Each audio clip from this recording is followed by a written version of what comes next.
wondered why some histories appear to be more colorful than others? Welcome to Oral Tradition and another adventure in history and literature. And let's also welcome someone who's come all the way from Liverpool looking for his roots and heading back to Liverpool to find where it all started. Malik, welcome to the program. Thank you so much. It's great to be here. Yeah, it's great to be in Guyana. hmm It's great to be in Guyana. Yeah. You're here because you're tracing, or you're beginning to continue to trace your roots. Yes, I thought it was really important to know where you come from. My father was born in Grove in East Bank, Demerara in 1918. His name was Reginald Wilcox Watson.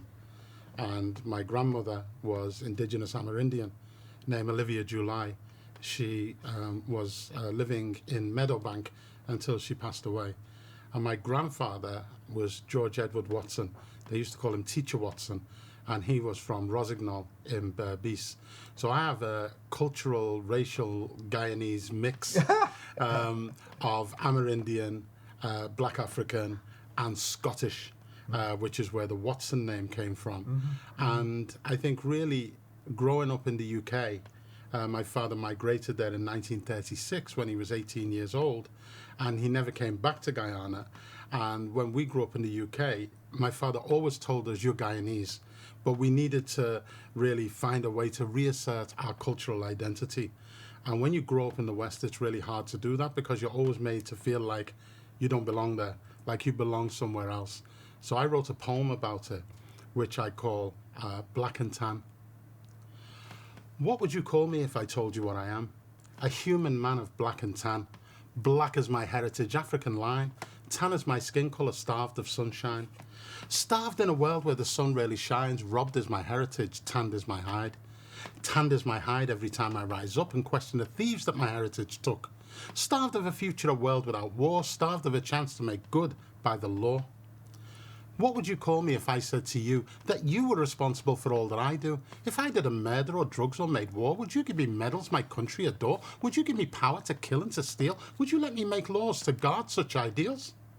I think not somehow, though ironic it is, that you do for you all these things and do with a power you stole from my African line, abused and misused like my people through time, by you and your laws made for keeping us down and tanning our hides because our skin colour's brown. I want you to know tan enough is my skin, and one day we'll return, back our culture will win. Identity, culture. What is this revealed so far to you? Well, it's about reasserting that cultural identity which has been cut off by the process of enslavement and colonialism. Yes. Right. Yeah. So in my case, my father died when I was really young. I grew up in the care system. I was taken into the care system at the age of 9. I was moved from one care home to another. I was treated with a lot of brutality. I was kept out of school. I worked on a farm. I did essentially child slave labor for the UK government. We used to produce produce and they used to sell it. And we should have been in classrooms, we should have been in schools, but we were essentially on a plantation in England in the 1970s. Okay? So when you're giving your labor for free, and someone is cultivating from that labor and the proceeds is being sold and you receive no remuneration for that, that's slavery. And when you're a child, that's child slavery. And I endured that. So it was reminiscent to me of the things my father used to tell me about when he used to cook cane when he was a teen. In Blairmont. In Blairmont? In Blairmont, yeah. He was living in Rosignol, and he was cutting cane in Blairmont. And then his father was teaching. We're not sure exactly where he was teaching. We think it may have been in Belladrum, because there was a period of time also he lived in Weldad. And that's where really the story started for me, because an old seaman friend of my father's told me long after my father had died that my father had lived in Weldad. So when I came to Guyana the first time in 2008, I went to Weldad to see if I could find someone, to see, do I have some family here? If so, who are they? And it was really just a chance. And I met a gentleman in Weldad. He was a rice farmer. And he told me that he was doing family histories, but for a different family, not Watson family, which is my father's family. So I decided to give him my details and said, if you find any Watsons, I'm here for a few days, let me know. The next day I got a phone call that he was in the bank. And whilst he was queuing up in the bank, there was two old ladies having a conversation. And one of them asked the other one what was her name. And she told her my name, and she had a Dutch name, I think Brayberg. And then she said, is that your married name? And she said, yes. She said, my maiden name is Watson. So he heard this conversation and went over and said, excuse me, there's a guy here from England. He's looking for some Watsons. Can you, can I give him your details? So she said, yeah, sure. The next day I travelled to Berbice, to Rosignol. I saw this woman. As soon as I saw her, I knew she's family. Yeah. I walked into the house and there's a picture above the doorway. And I looked and I said, that's my father. And she said, that's my father. Ah. So I'm thinking, I got like an 82-year-old sister. And then I said, Reginald Watson? And she said, yes, Reginald Watson. So at this point, I'm like, oh my God. Then I said to her, Reginald Wilcox Watson. She said, no, that's my Uncle Reg, Reginald Daniel William Watson. That's my father. And it turns out that my grandfather, George Edward Watson, they know him as Teacher Watson, had two children by two different baby mama, one by Olivia July, and one with Henrietta Smith. And both his children, both his boys, were both called Reginald, but they had different middle names. And they were 10 years apart. And she told me that she actually lived with my father when she was 8 years old in Kitty. And she spent some time there with my father and his half-brother. So she's my first cousin. And since then, you know, I've been keeping in touch. We've been really trying to unravel the family history. She put me in touch with other cousins. Wow. You know, my cousin now, she passed away, and my second cousin also passed away. But my third cousin, Joan Vanessa Johnson, she's still in Berbice. And this time when I came to Georgetown, she came and spent a couple of days with me. We've been meeting with some other Watson family from Myakoni, and there's some from Georgetown here who originally came from Berbice. And between us all, we're just putting together the pieces of the puzzle of our family. There is a Mark Watson here, so perhaps after the program we can introduce it. For sure. I'm happy to meet any Watsons while I'm here, or any Julys. Yeah. They're the people who was most connected through my grandfather and my grandmother. But my father always taught me, you're Guyanese, you know? And you've seen what's happening in the UK at the moment. You see the level of tension among migrant communities. You see how unwelcome we are. Like it's always been there, though. It's always been there, but even though they passed the law in 1960, was it? They passed, you know, the Racial Discrimination Act. I think during the time of Enoch Powell, when he was doing his Rivers of Blood speech and all of that. They had the Race Relations Amendment Act, which was passed in 2000. Then they had the Equalities Act, which was passed in 2010. None of this makes any difference if there's no enforcement and if the structures of the society are structurally racist, which they are.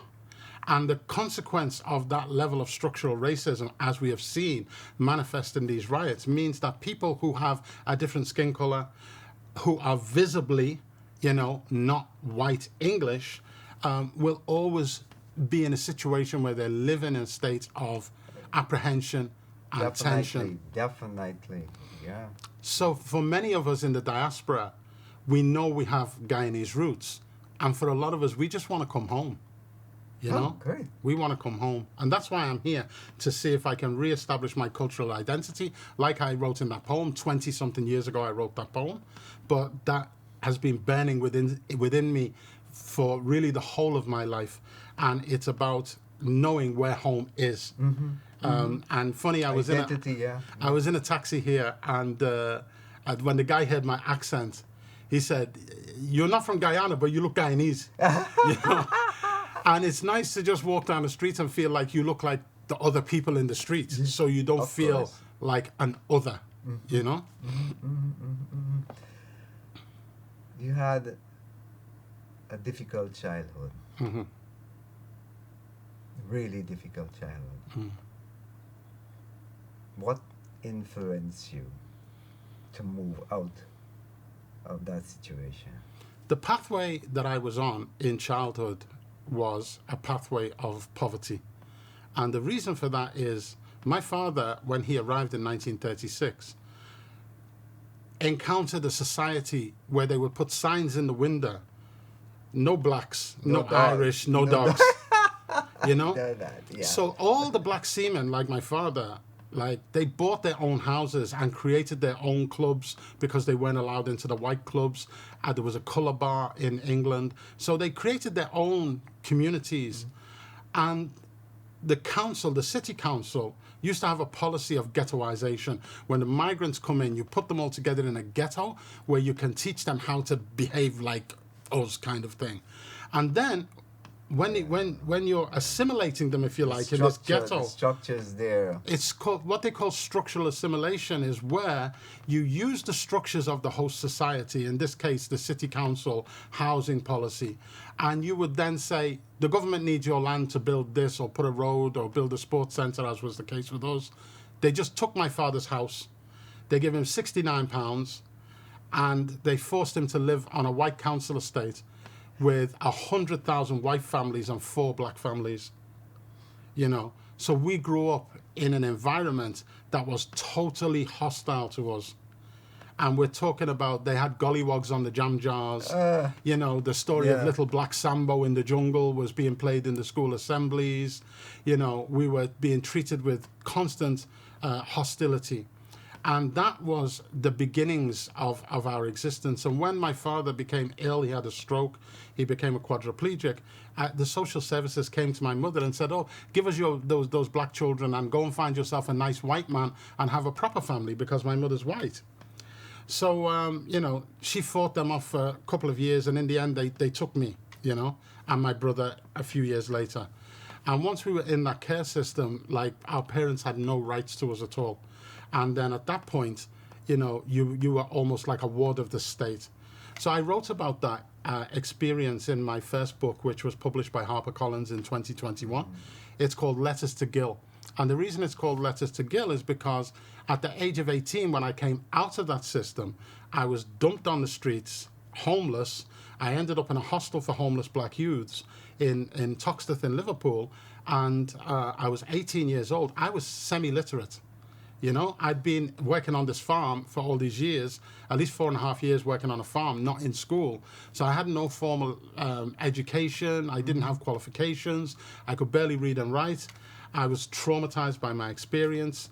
And then I heard about this artist, Gil Scott-Heron, who was a civil rights activist from America. He had a very famous poem called The Revolution Will Not Be Televised, which people will know from the Black Panther movie soundtrack, or if they play PlayStation, they'll know it from Grand Theft Auto. It was also in the soundtrack to the Mandela movie, The Long Walk to Freedom. So, you know, Gil Scott-Heron was very prominent at that time. And I met him when I was 18 years old, backstage at a concert in Liverpool. He took a shine to me, and he took me on the road with his band. He paid for everything. He took me all around the world. He literally mentored me like a father. And as a consequence of that mentoring, when he discovered I was only semi-literate, he encouraged me to use poetry to become literate. And it was through that process of developing poetry that I became literate. I went on then, once I had the literacy, to graduate from all 3 of Liverpool's universities. And I'm currently doing a PhD on a full scholarship at the University of Cambridge. So that is all as a result of the Gil Scott-Heron. And Gil used to say, when he wrote that poem, The Revolution Will Not Be Televised,